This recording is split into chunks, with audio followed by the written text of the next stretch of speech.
is way more fun than doing a crossword. Okay, next one. And this is the code of that quote, which starts there, 45 onwards. And as you can see, it has no gaps. And it's relatively clear to read. But some of these symbols simply don't exist, like this one here, simply don't exist on a computer. So I had to make a nearest guesstimate. Anyway, next one. That's the larger of the two bases. It's a bit hard to see at this stage, and now that I've increased her stride length, I'm going to have to redo this base and make it much bigger, much longer. So what it's got is two sets of footsteps.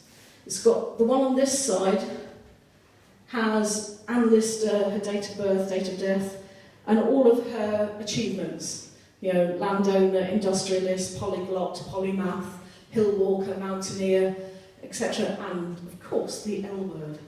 And then on the other side is a set of empty footsteps for the visitor to walk up. And woven between those says, "What will you become?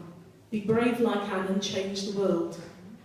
And so, life-size, that will give the viewer the chance to actually walk along the plinth next to Anne Lister and hold her hand, have a selfie, and all of that.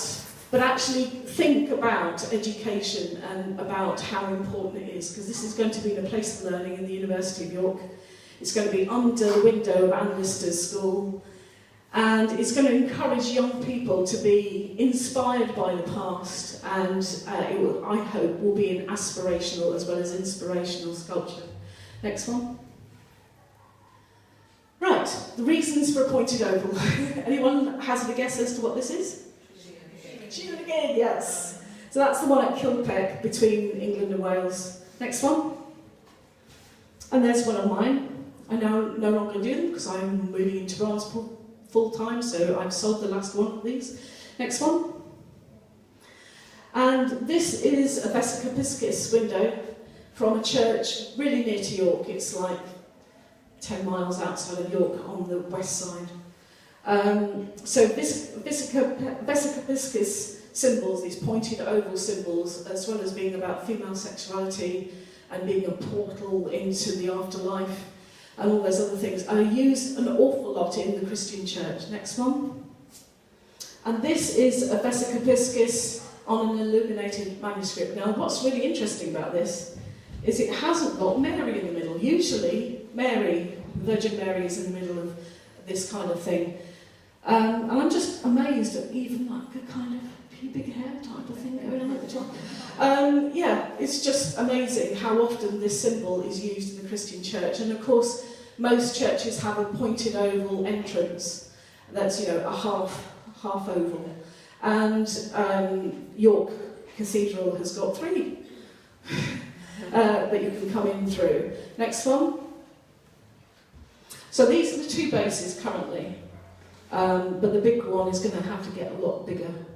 And so they raise up at the front with that writing, that quote, and the small one, the small version, just has her achievements written down around the outside edge. Next one. And these are early images. These are kind of early July. She keeps changing, obviously, and a lot of people think sculpture is just a straight line, that you have an image in your head and you just make it happen, it just happens miraculously. It doesn't.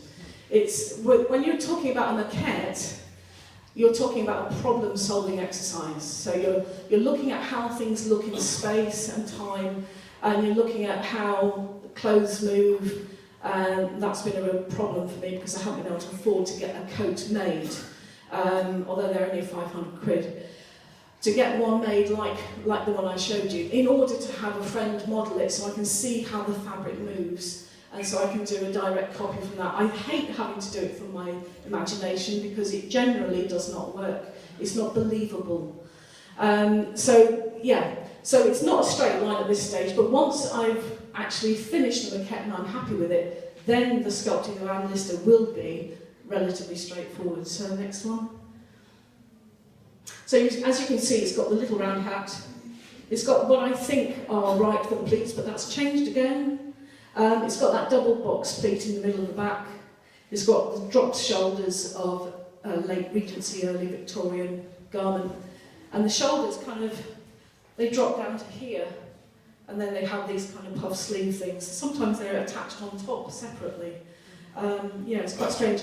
And the sleeves carry on down to halfway down your hand, so they finish about here. And that's why they just look ridiculously long, and why they tend to concertina up a lot, because they must get in the way. But a lot of paintings of people from that era, both men and women, because it was the same in that regard, seem to have ridiculously long, thin arms, and it's because they're much longer than they should be, because of this fashion. Next one. So I went to York again in February to see the unveiling of the new improved blue and rainbow plaque. Next one. And I gave a presentation there and brought along Anne Lister as she was at the time, which that's February's look. Carry on. I don't want to look at that one for too long. And there's me giving a presentation at the Holy Trinity Church, one of the strangest gigs I've ever done, because I'm a witch. So anyway, next one. And there's Helena Whitbread seeing the mini Miss Lister for the first time, and it was just lovely.